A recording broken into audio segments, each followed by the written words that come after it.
Hola, soy Marc Nadal, artista. Llevo aprendiendo a hacer arte desde toda la vida y a día de hoy sigo aprendiendo. Y un día en bachillerato uno de mis profesores me dijo: vaya Marc, ¿estás dibujando anime? Sí. ¡No lo hagas! ¡Eso merma tus capacidades! A lo que yo amablemente le respondí: que te den por culo. Hoy vengo a explicarte por qué ese profesor tenía razón y yo no era más que un insolente insensato. Dentro vídeo. El anime como estilo, digamos que nace a partir de los cortometrajes de este señor de aquí. Y como todo, ha ido evolucionando a lo largo de los años. En aquel entonces las producciones japonesas no se alejaban tanto de las occidentales en cuanto a estilo. Podemos decir que era un terreno creativo un poco más variado, al menos más variado de lo que solemos ver hoy. Si revisamos los animes de los 70, 80 y 90, nos podemos dar cuenta de que la variedad de estilos es más arriesgada. Habían proporciones más exageradas, con trazos más angulosos y hasta mayor variedad de personajes. Incluso las formas de animar variaban bastante de un estudio a otro. Básicamente experimentaban un poco más, porque poco a poco se han ido convirtiendo en lo que ahora conocéis. En el anime han habido diferentes corrientes artísticas según la época en la que se hacían, pero cuando las producciones de anime dejaron de ser un nicho solo para Japón y empezaron a volverse mainstream, digamos que esa variedad desapareció y empezó a estandarizarse. En las últimas 2 décadas la variedad de estilísticas se ha ido reduciendo. ¿Pero por qué? Excelente pregunta, Marc. Cuando la industria se globaliza, aparece la presión por conseguir público internacional, y eso se traduce en que los estilos se estandarizan. Se busca llegar a un estilo común que agrade un poco a todos, pero sin ser demasiado raro, haciéndolo todo un poco más neutral. Es decir, se adaptan a moldes estéticos. A día de hoy es bastante complicado encontrar diseños como este. Y ahora que tenéis el contexto, aquí es donde viene el problema para aquellos que intentamos dibujar. Si solo estudias y replicas un estilo que sea homogeneizado... ¿Homogeneizado?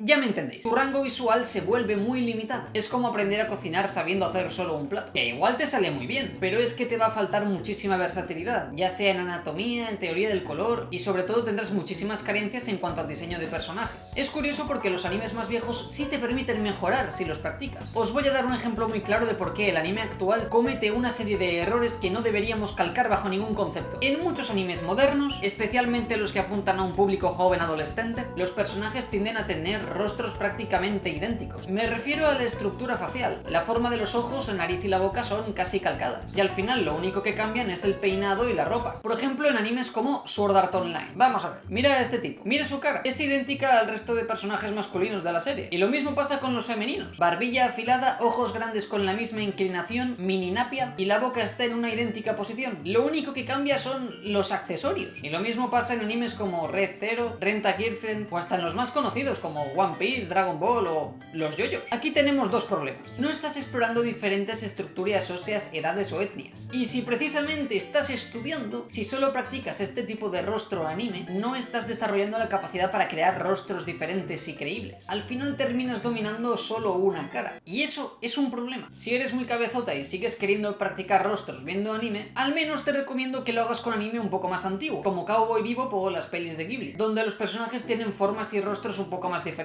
Y eso le da riqueza y credibilidad al mundo. Que a veces estos animes también cometen el error de tener caras iguales en muchos personajes, pero al menos no es tan grave como ahora. Y fíjate tú, que aunque sigan siendo un problema las caras clónicas, los animes con estilos más reconocibles son los que precisamente más se alejan de este estándar. Y al final los que más se adhieren a esta corriente acaban siendo muy olvidables. En mis cortometrajes, aunque yo no implemento elementos de anime actualmente, al principio sí que lo hacía. Me intentaba basar en proporciones más realistas para los cuerpos y hacía rostros más acordes a ese estilo. Y ahora, aunque sigo teniendo en mente ciertos elementos del anime, sobre todo los más cartoon, al momento de diseñar personajes, ya no es mi fuente principal de inspiración. Si no los habéis visto ya, os recomiendo ver mi vídeo sobre cómo creé mi personaje principal de los vídeos, y también estos dos vídeos en los que hablo sobre cómo creé a varios personajes secundarios. Algo que me rompe muchísimo las bolas del anime es lo que han hecho con el videojuego Persona 3. Yo jugué el juego original hace unos años, bastante antes de que anunciaran que iba a haber un remake, y los diseños eran muy característicos, muy 2000eros y bastante edgys. Pero ¿qué han hecho con los diseños para el remake? Me han guapificado a los personajes. Ahora el estilo es mucho más anime actual y me los han vuelto guapos.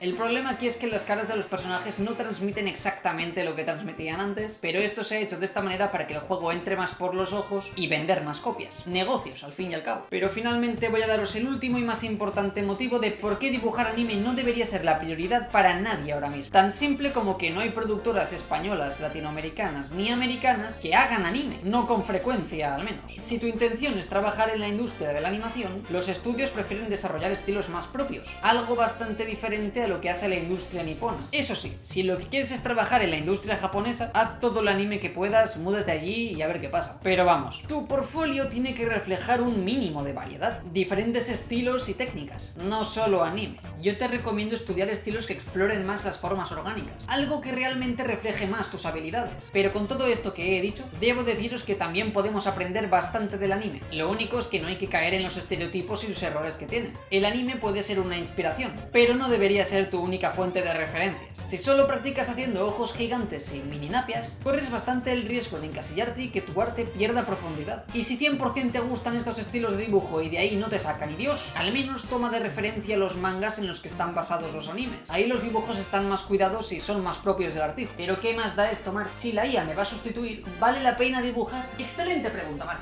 ¿Vale la pena? Te respondo a eso en este vídeo de aquí. Échale un ojo si quieres saberlo. Qué buena forma de hacer marketing con tus vídeos, Mark. Lo sé. Y si quieres saber de qué forma consigo feedback para mis cortometrajes, aún trabajando yo solo, suscríbete. Nos vemos la semana que viene.